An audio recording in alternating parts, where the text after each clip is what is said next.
Transformer पोड़ी अंधारे मईमुरा बंधसाही बासिंदा। अनुगुल जिला Athmallik block मईमुरा ग्राम पंचायत अधीन बंधसाही बस्ती रे थिबा विद्युत ट्रांसफॉर्मर पोड़ी जिबारु बस्ती रे रहुथिबा 15 घर परिवार दीर्घ 7 दिन हेब अंधारे रहुथिबा अभियोग करिसंती।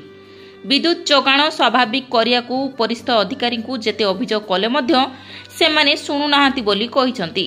साहिर कमार नायक, सबिता देउरी, लक्ष्मी देउरी, प्रतिमा नायक, सुकुमारी प्रधान, कलसी नायक प्रमुख ए संपर्क में विद्युत विभाग कनिष्ठ जंत्री को लिखित अभियोग करथिले मध्य अद्यावधि नुआ ट्रांसफॉर्मर लगा जाई नाही।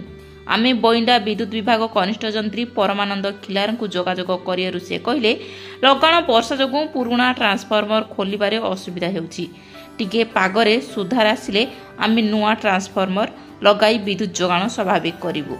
ब्यूरो रिपोर्ट आठमल्लिक समाचार।